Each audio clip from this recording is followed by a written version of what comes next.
You see, CaptainSparkles is launching a lawsuit with YouTube about the new policy changes. Wait, what? The lawsuit that could destroy YouTube. Happy New Year, everybody. For my first video of 2023, I thought we'd talk about impending doom. Well, okay, that's still to be decided, but at the end of next month, February 21st, 2023, the United States Supreme Court is hearing arguments for a case called Gonzalez versus Google, which has major implications, not just for YouTube, actually, but for the entire internet. It's serious enough that, like, I'm low on the YouTube totem pole. I don't get invited to too many things these days, but I was even invited to a group call with YouTube employees, other creators, creator-adjacent business people to inform us of what this is and ask if we wanted to be part of something called an amicus brief, which will actually be used during arguments in the trial. So what is this case, Gonzalez versus Google, about? And why is it a big deal? Give me the cliff notes on it. I've never heard of it. A disclaimer. I have no formal legal background. I'm sure that'll be obvious to people. So there probably will be better videos on this from other YouTubers who are actually lawyers. Keep that in mind. I'll still do my best to give the info necessary for this. So before we get into the specifics of this case, nice little plate we need so to go back to something called Section 230 of the Communications Decency Act of 1996. This is where everyone tunes out. They're like, oh, God, sections and numbers, and I didn't come here for this. What the frick, dude? Yeah, I know, but bear with me. That's how I would say, what it is important. And like I said, the future of YouTube, at least in the form that we know it, does sort of hang in the balance here. So, what is Section 230? Well, perhaps the most important text in it says, no provider or user of an interactive computer service shall be treated as the publisher or speaker of any information provided by another information content provider. What does that mean, simplified? Basically, it means that a website like YouTube isn't responsible for the content, or Twitter, or any site that hosts a ton of user-generated content isn't responsible as a website for the speech, the posts that the users post on the site. You can't blame YouTube because someone posts a terrible, awful video where they say horrible things. Yeah, that's been, so I didn't know it actually went this far back. That's commonplace. That's been what's protecting the major corporations that run the websites. Because if they're being held responsible for every piece of content on there, the moderation would have to crack down so fucking hard and everything would have to be in a very, very squeaky clean state. Otherwise, they'd risk opening themselves up to massive lawsuits if that protection wasn't in place. I didn't know that was Section 230. I didn't know what it was called. But yeah, that protection's been around for a very long time. It's a legitimate necessity. A website like YouTube, Twitter, Twitch, whatever, could not function without that protection being in place. It would crumble and die. So I'm assuming, since that's now being referenced, this Gonzalez versus Google case is about Section 230 being overturned's not the right word. Thrown out, replaced. Trying to hold the corporations responsible for like hate speech or something would be my guess. YouTube hosts a massive platform that's given rise to extremist content, and they need to be held responsible. Well, in doing so, you will then force them to be held responsible for every single piece of content generated on the site. That's going to be my guess as to what this is about then if this is being referenced. And this is very important because it's in contrast to, let's call them legacy media outlets. So think newspapers, TV news outlets. Those are considered publishers in that they are seen as expressly authorizing what is put forth. They review the content in the articles. It is their voice in it. Verbally said on the TV station. So let's think of something like slander or libel. Say a newspaper publishes an article that accuses someone out there of doing terrible things, but they're responsible for the things words aren't actually true. Well, that person can sue for libel, and the newspaper is responsible for having published that article. Doesn't apply on YouTube, here, which is protected by Section 230, is if someone goes on YouTube and says a bunch of slanderous things about someone, it's not YouTube's fault. You can sue the person who made that video, but you can't sue YouTube for hosting that piece of content. It's a very similar concept to the DMCA, which I think more people here are probably familiar with, in that what the DMCA is to copyrighted content, Section 230 is to speech. There is an important carve-out here that is different from the DMCA, though, and that states that no provider or user of an interactive computer service shall be held liable on account of any voluntary action taken in good faith to restrict access to or availability of material that the provider or users consider to be obscene, lewd, lascivious, filthy, excessively violent, harassing, or otherwise objectionable, whether or not such material is constitutionally protected. Okay, this just means that sites are allowed to actually try to execute good faith moderation on the content that's without being to held them. responsible and as for opposed to the overall, DMCA, yeah. where if YouTube tries to be hands-on at all and says, "Oh, you." So can't then, what post does this on our Gonzalez site," versus Google they're no want to longer change? indemnified. They have to be totally hands-off. With Section 230, YouTube can make efforts to moderate really, really bad content. Hold on. Let me look something up real quick. I feel like if this was really about getting rid of Section 230 protections, this would be a much bigger deal unless it somehow flew under the radar. Because just looking it up, I was curious how new it was. This was October of 2022. No, November of 2022. But this is also citing a case from October of 2022.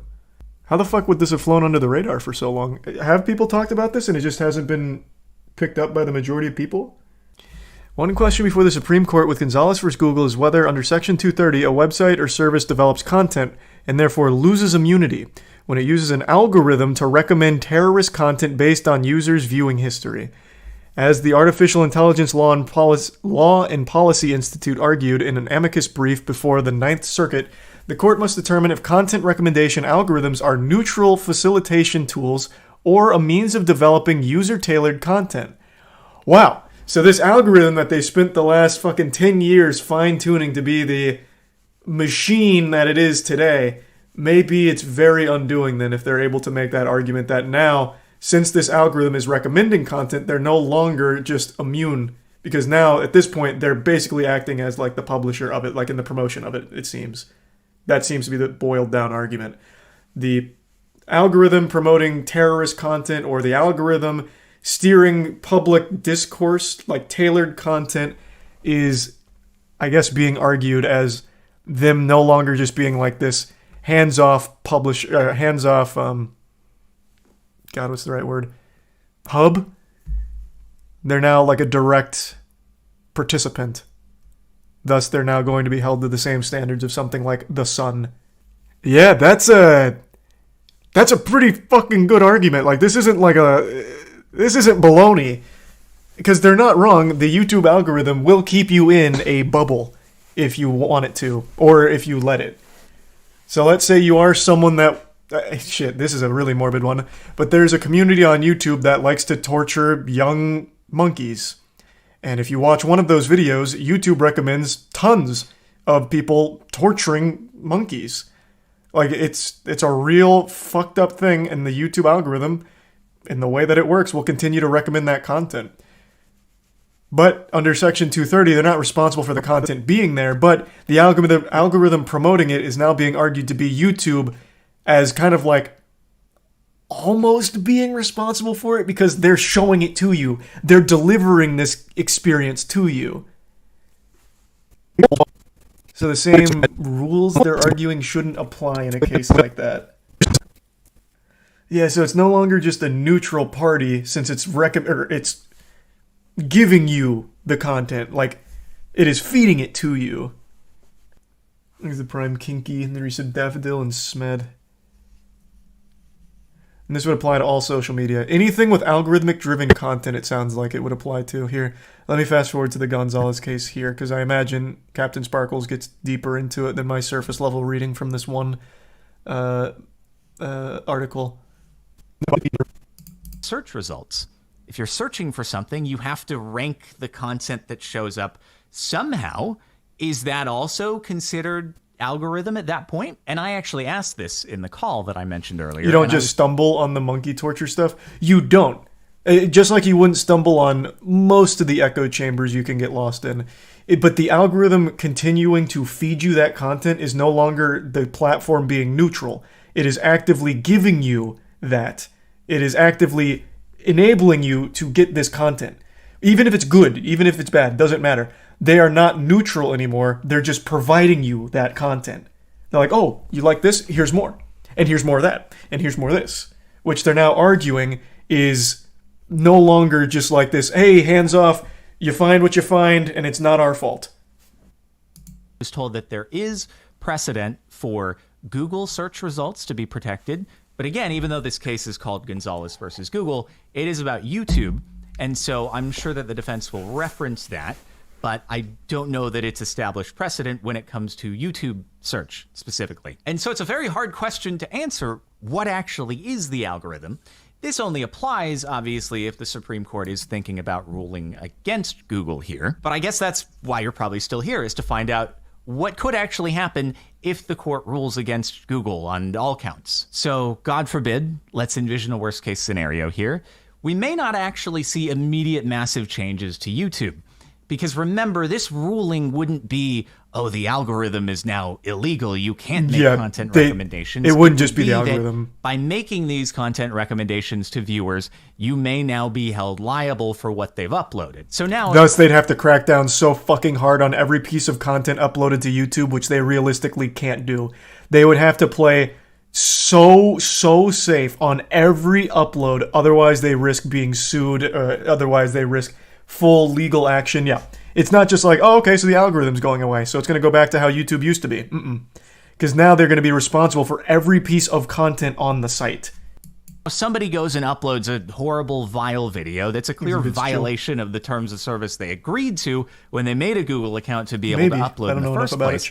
But somebody sees it via an algorithmic means before it's taken down, and that person decides, I'm going to sue YouTube for this.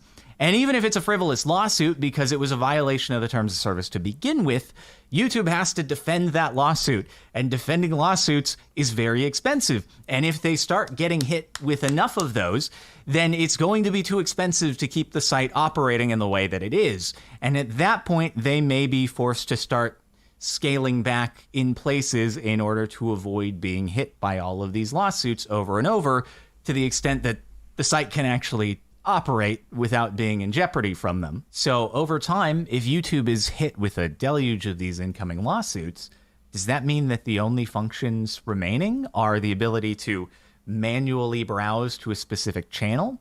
That subscription feeds that'd be a lot deeper than that. That's active channels you've already hit the subscription button on, and therefore it's going to serve you content from them.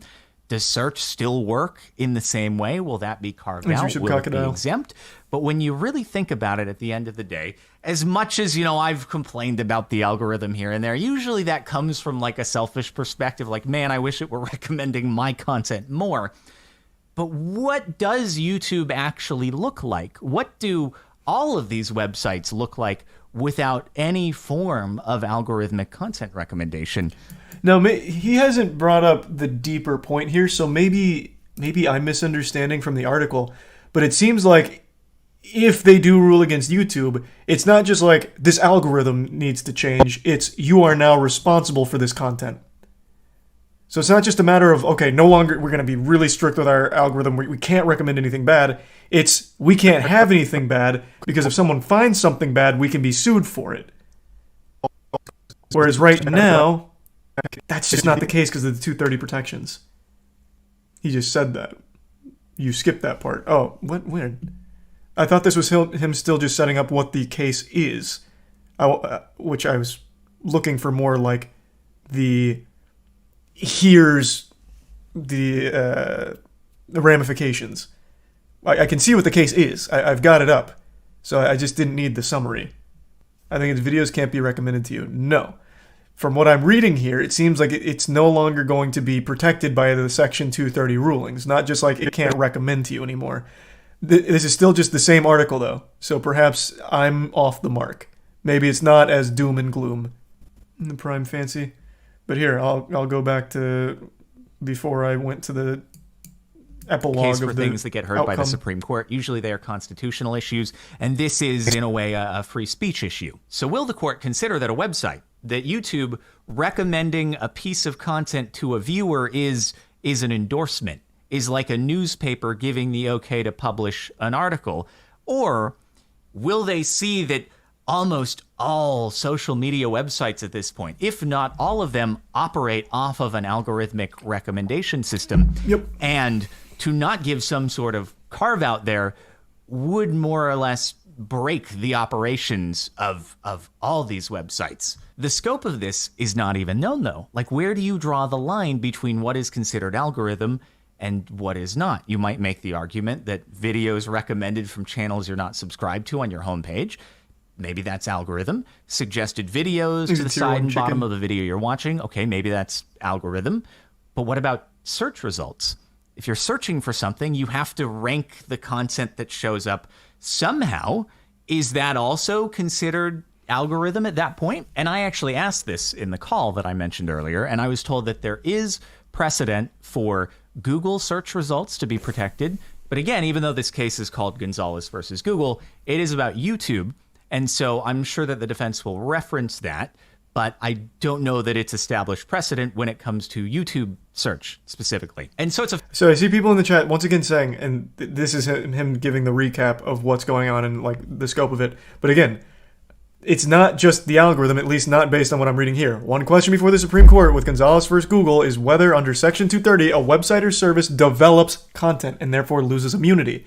When the algorithm recommends to terrorist content based on viewers' viewing history, as Artificial Intelligence Law and Policy Institute argued in the amicus brief before the Ninth Circuit, the court determined if content recommendation algorithms are the neutral facilitation tools or means of developing user-tailored content. This recommendation algorithms fall outside the scope of Section 230, and the ruling would have enormous implications on how websites would operate. This is like it's still independent of just the algorithm. It's now looking at the website as a whole. So any kind, and he does mention this, any kind of like a search result could be considered an endorsement. That's what I'm saying. It's not just like remove the algorithm and it's all fine.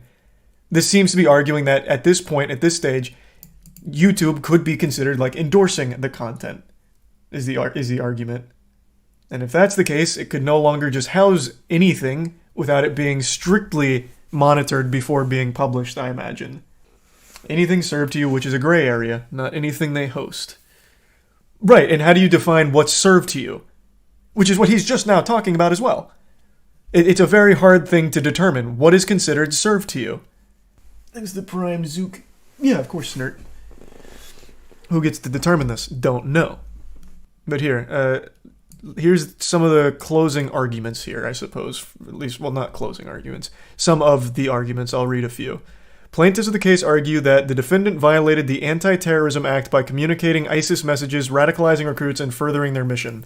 And 2, should be held liable for this content because it was promoted through targeted recommendations on its website. The plaintiff alleges that the promotion constituted Google's aiding and abetting in the promotion of recruitment efforts of these terrorist organizations. Through this, plaintiffs argue that YouTube provided material support to ISIS, that they had knowingly permitted ISIS to post hundreds of videos on YouTube, and that the services provided by the algorithm provided access to viewers to similar content. Quotes, were critical to the growth and activity of ISIS. So a big takeaway there is it's not just the promotion. They also say they had knowingly permitted ISIS to post hundreds of videos on YouTube. That's just targeting the actual posting of that content. So the fact it was housed there, and they are now trying to argue that they should be held liable. And the fact that the algorithm promoted it should be used as a case against them having 230 protections. So this is like a really large scope case. If they started promoting videos on bomb making, I'd imagine they'd be liable.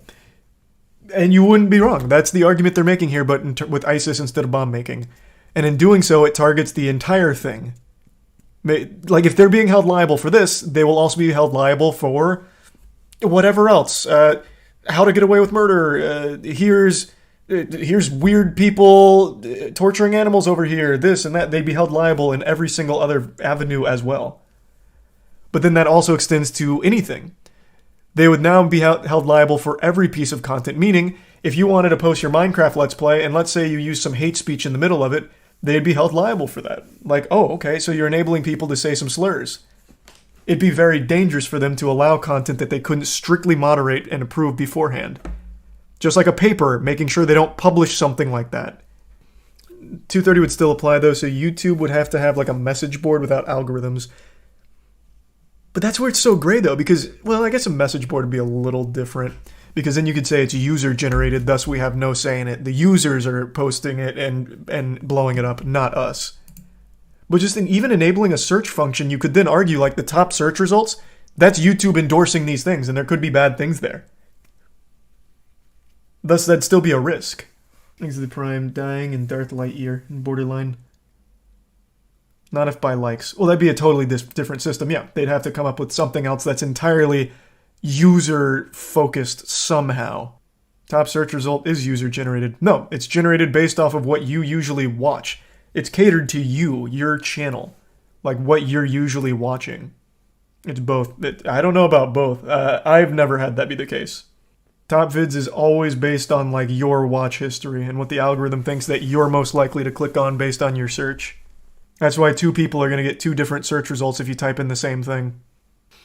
He says in the video that Google's search results are protected by precedent, but he then again says that there's no telling if that applies to YouTube itself. That's applying to like searching for information on Google.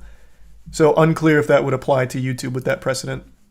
Let me get back. I think he was mentioning it here. Amended their content in some place.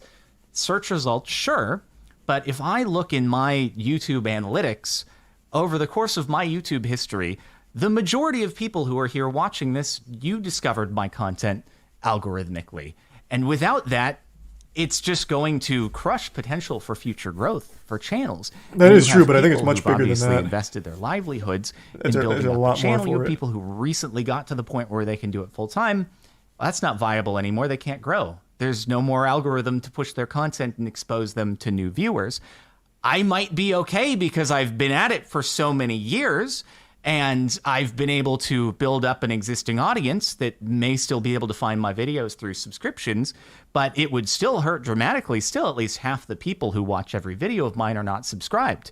They're finding that content somehow. Some may be searching for me directly, but I would bet a huge majority are being found in suggested videos, recommendations on the home page. And without that, viewership plummets. If people have to go out of their way to try this is all very true. Yeah, he's not wrong about any of this. It's going to dramatically decrease the amount of interaction that content's going to see. So in the long term, you see massive loss of jobs. There are creators out there who may get tons and tons of views, but they also employ a ton of people. They have a lot of overhead. And all of a sudden, if you decrease that viewership even by 10, 20%, they're not able to meet their payroll. And the thing is, if YouTube falls, that's the final domino, right? They are the biggest, most well-capitalized entity to be able to try to defend against this and keep the site running without changes for the longest in the event that this case is ruled against them. Every other site at that point, smaller websites that are dependent on algorithmic recommendations, based, yep. They're done. They're gone. They're not operating anymore. It's impossible. And so it's not just creators who get destroyed. There's also going to be employee job loss at tech social media companies across the board. And so while I'm not a constitutional scholar who can really determine how Section 230 applies to algorithmic recommendations, what I focused on in my contribution to the amicus brief was simply that these algorithmic recommendations, despite maybe having an occasional shortfall, have contributed tremendously to job growth and people being able to make a living and are necessary for these sites to be able to operate the way they do and are, I think, a net positive. Despite, again, everything that I've complained about in the past, I do believe that content recommendation systems are a net positive to websites and helping to allow creators to do what they do. Again, though, I do just want to remind that is an absolute worst case scenario. And in my... I still don't think that's the worst case scenario, though. Because, again, going back to here, the legal question at the heart of this matter is to determine the following. Does Section 230, mentioning 230 by name, which is the protections in place for websites like YouTube, Twitter, whatever, where they're not responsible, like legally responsible for the content that users generate to protect them from things like a terrorist uploading a beheading video or something. They're not responsible for that. By mentioning Section 230 here and then talking about how content currently works, it feels like it's more of a threat to the protections put in place on the website as a whole, even if it's mainly like focused on the targeting. So does Section 230 immunize interactive computer services when they make targeted recommendations of information provided by another information content provider, or only limit the liability of interactive computer services when they engage in traditional editorial functions, such as deciding whether to display or withdraw with regards to such information? Like, to me, all of this seems much bigger. Should they rule against Google, it feels more like not only will the algorithm have to completely not exist. I don't see how they'd be able to anymore, because you'd never be able to make an argument against it once that's overturned. They would also then have to strictly moderate what goes up, because it's such a gray area on what you can consider targeted content, like what is getting recommended to you. It's just such a huge risk I don't see any companies taking. I mean, it's what the world needs. That's really short-sighted. So let's say, like right now, let's use like, I'm trying to think of something that's not too extreme, because I don't want to go like too crazy with it. Right now, someone is being real politically incorrect. He's saying like some real bad things. He's making points about like, oh, this group is so inferior. They're such shit. This and that. Like, they're fucking terrible. They're awful. Like, right now, that person might find their way in the algorithm, and you can be like, oh, that's terrible. They're promoting this, and then from here, I'm finding all these other people. But now, let's envision a future where that algorithm's not there, and now they have to strictly moderate every piece of content. Obviously, they wouldn't approve of that guy. But who's to say that going forward, they would then approve of someone else who's just saying something kind of innocent that's not nearly as bad? It's like, oh, you know, I'm playing this game, and I made a joke about this guy being real bad at the game. I'm like, oh, bro, you fucking suck. Like, this is very toxic. Is that allowed? Should we allow? Like, does that open us up to any kind of possibility? Or like CoffeeZilla did an investigation on Logan Paul, but it's not an officially conducted investigation. Is there a chance that we just platformed a completely fraudulent, defamatory statement? Like, it becomes this big gray area where it's like, fuck, what's going to open us up to that responsibility? That's just free speech, which is threatened here, because the 230 section is about protecting it. They can easily moderate their content with AI. No, they can't. That would be a problem. Because right now they already do that, and that's become a big issue because here, as mentioned, it allowed ISIS to promote hundreds of videos, post hundreds of videos on the platform. It would then need to be a massive overhaul and be manually reviewed in order to make sure that doesn't happen again. They already suppress discerning political opinions, but you can still find them.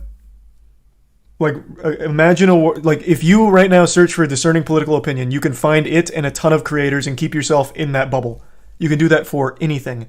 I mentioned that monkey torture ring. If you look into the monkey torture ring, watch a video, you can find the entire echo chamber. It's all still there.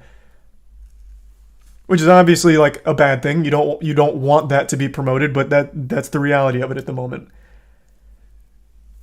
And then if they rule against YouTube and it's like, this is no longer protected by Section 230, you are responsible now because you have recommended this. It is you endorsing this content. They're going to be very, very, very, very selective on what can even be posted in the first place. They'd have to be. Or they'd constantly just risk being open to a lawsuit. Only verified channels up. Okay, then no other creators ever allowed to post on YouTube. So then you have no small creators anymore. You have no new creators and you have no new viral videos because you're not a verified account. Plus, that's just so fucking dystopian. Only trusted uploaders can upload onto YouTube. I'm hoping that this article I'm reading is kind of like overly fear enticing, and it's actually much more grounded in the things that CaptainSparkles is focusing on what it means for like the actual creator atmosphere. But it just seems to me like it's a lot bigger than just that. Because he does mention it, this would affect anything that uses an algorithm, which is every social media platform, really every platform. I don't think there's a solution for that. Well, you need to carve off some kind of like stipulation to get like with the modern times. Like, algorithms control every piece of information out there. It is what it is, and everyone benefits from it, even though it might not seem that way. Like, even the guy who mentioned the discerning political opinions being suppressed, without the algorithm, they wouldn't exist. They just wouldn't even be allowed on these platforms that don't like that. Like, let's say it's run by someone who just doesn't like your political opinion. They would probably just not allow it because it opens them up to a potential liability with it. So no matter where you stand, you do still benefit from it. At least, I'm just learning about this. It's very possible that all of this I'm reading here from this, which does seem like a pretty reputable website, could still just be a little overblown, perhaps, on the scope of the potential. I would like to hear more from, like, lawyers and stuff, as CaptainSparkles mentions. I think he's done a great job breaking it down, like, in its, like, most plain state. Like, here's what it means, here's what it is. 12, almost 13 years now on YouTube. I feel like we've seen enough legislative scares, SOPA, PIPA, the end of net neutrality, that have come and passed and not ended up being nearly the apocalypse they were promised to be. So I also have hope that that will end up being the case here. But it's also good not to get complacent and be aware of things like this. And even though in this case there isn't quite as direct a way to participate, you can always call up your local representative and voice your concerns in the matter, in the hope that maybe at some point there can be legislation that is actually passed in order to enforce that algorithmic content recommendations are concretely protected by Section 230, despite what may end up turning out from this case. If there are elements that are ruled against Google, there could always be legislation in the future that is passed in order to protect this sort of thing. So it's good to be aware of. I haven't seen too much coverage on this, interestingly enough. I didn't hear about this shit at all. Yet it was the first time that I was asked if I wanted to get on a call with YouTube employees and other creators to discuss it, which I did find interesting. Maybe as the trial gets closer, we'll start hearing more about it, but I still thought it was worth making the video, putting it out there, putting it on your radar in case it's of interest, and we'll just have to wait to see how it plays out. I do hope that algorithmic content recommendations will be able to remain. As much as I've complained, again, I do think it's necessary. So with that said, thanks for watching, and I'll see you next time. That was a very